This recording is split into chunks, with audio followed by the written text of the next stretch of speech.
messieurs, la chef du Parti québécois,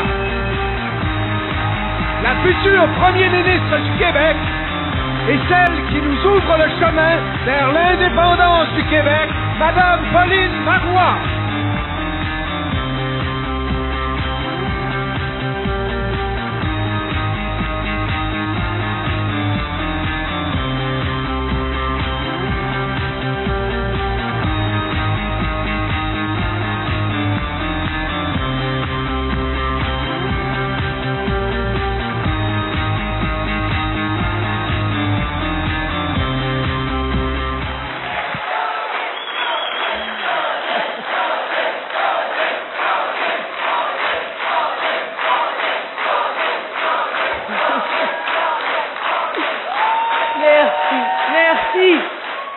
En votre nom, j'aimerais féliciter François Gendron pour son élection.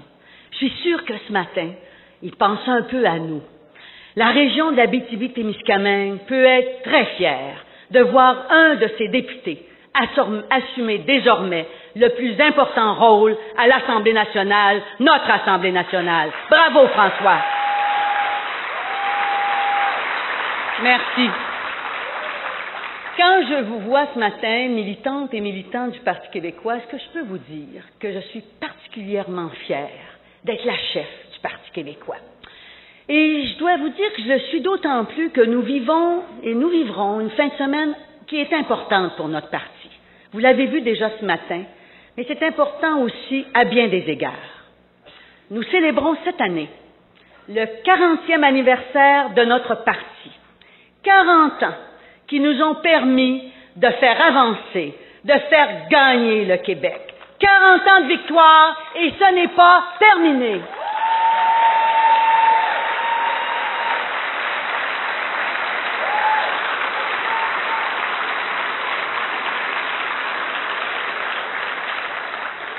Nous avions à notre naissance des rêves pour le Québec. Nous en avons réalisé plusieurs, mais on conviendra ensemble que le travail n'est pas terminé. Celles et ceux qui croient dans la souveraineté ont une certaine idée du Québec. Nous croyons que les Québécoises et les Québécois sont capables de relever les plus grands défis. Nous avons une vision qui va nous permettre de faire face aux défis actuels, comme la crise financière qui est à nos portes. Nous avons une vision pour nous conduire vers de nouvelles victoires. Mais vous conviendrez avec moi que le contexte n'est pas facile. Les Québécois sont inquiets. C'est à nous de savoir les écouter, mais aussi de savoir les comprendre. Partout au Québec, et j'en rencontre plusieurs, des hommes, des femmes, qui peinent à joindre les deux bouts. Et c'est pas seulement les plus démunis. D'ailleurs, il y avait un journal qui titrait récemment que la classe moyenne se sent étouffée. Avec la crise financière et les soubresauts des bourses à travers le monde, il y a des gens qui ont vu fondre leurs économies, leurs fonds de pension, amassés de longue date et souvent en faisant de grands sacrifices. D'autres qui craignent pour leur emploi parce que leurs employeurs auront des difficultés à passer à travers le ralentissement économique qui pointe. Ce matin déjà, on parlait d'entreprises qui ferment dans nos régions. Qui parle pour eux? Et surtout, qui pense à leurs rêves?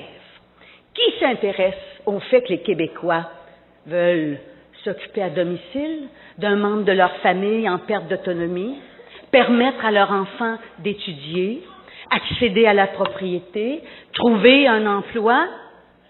C'est sûrement pas Jean Charest qui n'arrête pas de dire que tout va bien. Tout va bien, M. Charest. Il y a des bourrasques économiques qui font des dommages partout à travers le monde, sur toute la planète, et il n'y aurait qu'au Québec que ça va bien, qu'il fait beau. Voyons donc. Moi, la situation m'inquiète, parce que le gouvernement de Jean Charest n'a pas pris et ne prend pas les mesures qui nous permettraient de traverser à travers cette crise. Jean Charest a mal préparé le Québec à l'éventualité de situations difficiles. En fait, la seule véritable mesure mise de l'avant par Jean Charest, c'est quoi?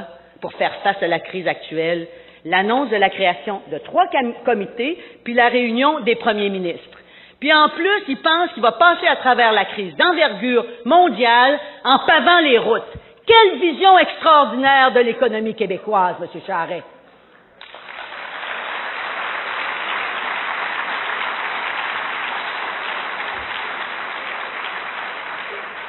Je lui ai tendu la main.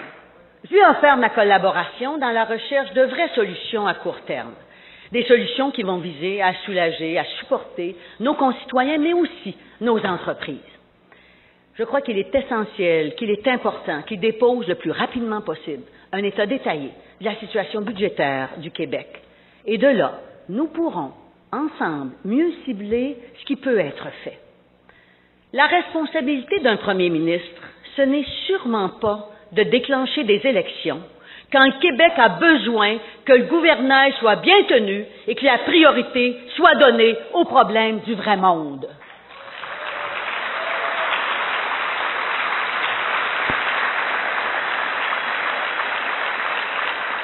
Monsieur Charest, vous seriez complètement irresponsable d'appeler les Québécois aux urnes au moment où ils sont inquiets quant à leur emploi, leur épargne, leurs finances et quant à leur avenir.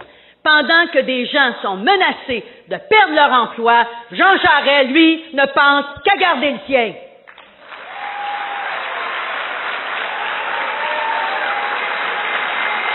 C'est ça. C'est ça.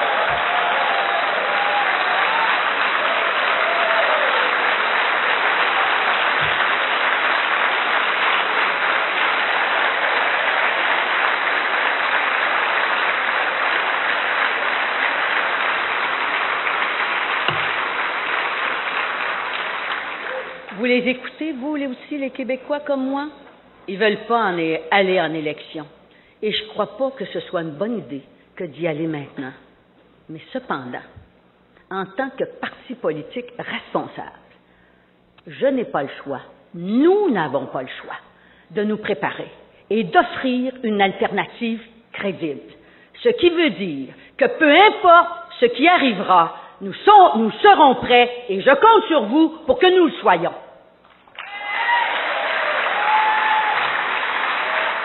Maintenant, si on voulait faire un premier bilan du gouvernement Charest depuis son élection, ça se résume à quoi? Ça se résume à la loi du moindre effort, à la gestion à la petite semaine. Le gouvernement a été incapable de gérer la crise du fromage. Imaginez la crise financière maintenant. C'est ça. C'est ça.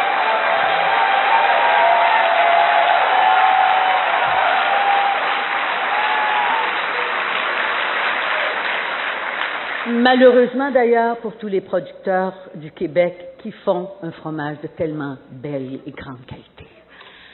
Jean Charest nous a présenté sur un grand écran d'ailleurs un nouveau projet, un projet extraordinaire de développement pour le Nord québécois, copié sur celui que nous avions adopté en 2001. Que de temps perdu, M. Charest! Je ne parlerai pas des dossiers catastrophiques, du CHUM et de l'UQAM, j'en aurais pour des heures. Le gouvernement Charest n'est même pas capable de construire un hôpital. C'est un gouvernement d'image qui se traîne les pieds, qui est incapable de mener à bien des projets. C'est ça le bilan de Jean Charest au gouvernement.